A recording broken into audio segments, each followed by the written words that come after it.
Thank you so much for coming, Denis. Thanks, Anna. I do want to start talking about this because this is something that you and I had discussed off air for a lengthy period. And you were talking about your experience. You've worked in different countries across the globe.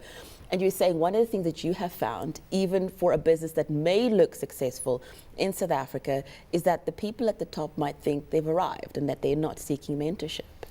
Yeah, definitely. I think it's a mindset in South Africa where you'll find CEOs of various businesses in South Africa, they don't have mentors. Whereas overseas, whether you're a small business or a corporate, every CEO or every COO or board member for that matter has a mentor. So it's just, there's a mindset difference in South Africa where everyone thinks, where top level CEOs and that think they know everything. But what does cause that? Because if it is being done in other parts of the world, and in South Africa we're not doing it so much, where is it coming from? I'm actually not too sure where exactly it comes from. It's just a mindset in South Africa where people, I think it's just the upbringing is not wanting to share, not wanting to network with other top executives, to actually create communities where you can actually talk, where competitors could even talk to each other. But if you're a CEO, say in one of the examples you were giving me is some businesses in the US. So you're a CEO, who's going to be your mentor? If you're at the top of your game, who's going to be mentoring you then? Anyone can be a mentor. I mean, I personally had several mentors actually. I actually didn't have one. And they didn't need to be in an organization that was bigger than mine. What I needed from a mentor was to offer me a different perspective. And often people within your industry are too close to that industry or to that product that they can't really give you that outside perspective, that out-of-the-box thinking that you're really looking for. So finding someone outside of your industry, finding a mentor that knows enough about business but doesn't need to be in your industry is the way to go. I mean, one of the things, people that know you or have heard about you or have read your profile or your bio will know that you're a very successful entrepreneur. But I was really impressed. The first time that I heard you speaking, you were talking about all these little courses that you're always doing. You're always doing something to develop yourself.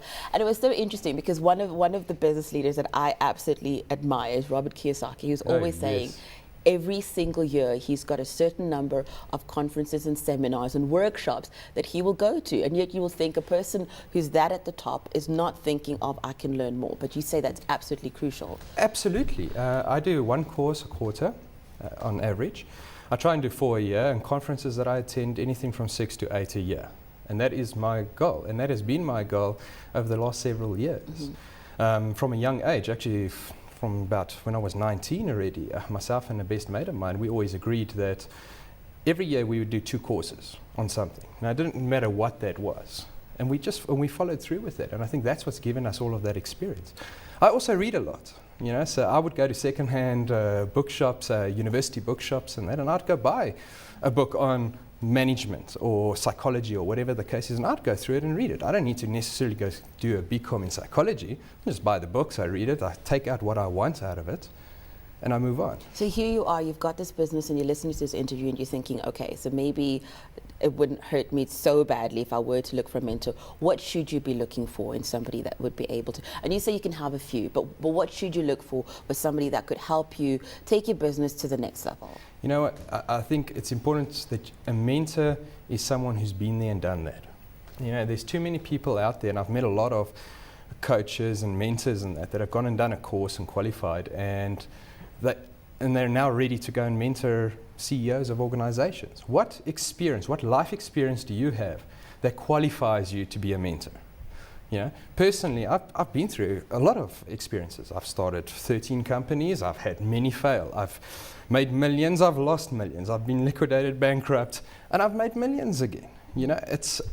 I've been there, I've done that. That's what qualifies me as a mentor. I've been involved in various different industries, various different markets, and I've dealt with various people, from presidents all the way down to managers and individuals and school leavers even. So that's my life experience that I bring to the table when I sit with someone, and I'm very open about it.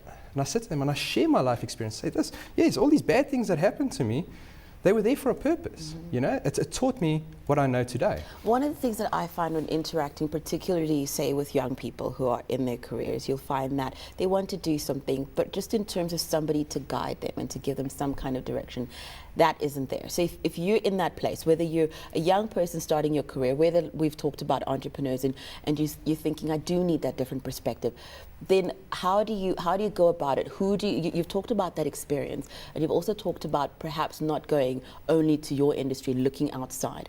How do you look for that one person that would, because one of the things that I've heard also is it's sometimes a very personal relationship where the person might not just be talking about your business, but they get into your personal life as well. It is. There's always a personal aspect to it. You need to first address the personal aspect within an individual and get their buy-in, their passion, their enthusiasm, etc. going before they could start any kind of business. Now, funny, that is actually my passion, is dealing with the young entrepreneurs or anyone trying to start a business, no matter their age. And a lot of them actually contact me and they say, well, you know, I've got this great idea, etc. And what I love about our younger generation is they're not scared of mentors. They're not scared to ask, and they're not scared to think out of the box. Where as soon as you look at your 35 plus individual, I know it all. You can't tell me anything. Our younger guys, they're interested, they're keen. I think in terms of where to find them is really a lot of research, listening to radio stations, watching CNBC, Exactly. various different programs, and seeing who's out there, who are the people you should be speaking to, who's guys can mentor you. Well, one of the things I've picked up with you, and we've talked at length, is that you won't just take on anybody when Yes. people come to you. Very true. Yes. So what are you looking for in somebody that you will say, yes, I will mentor you? The most important thing, well, I'll say the two most important things, is passion and honesty. We need to build a trust relationship, and to do that we need honesty.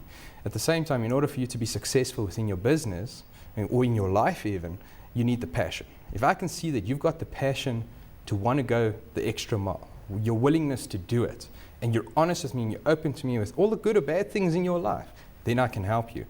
I can't help someone who dollies up, you know, their life, or lies about it, or exaggerates about it.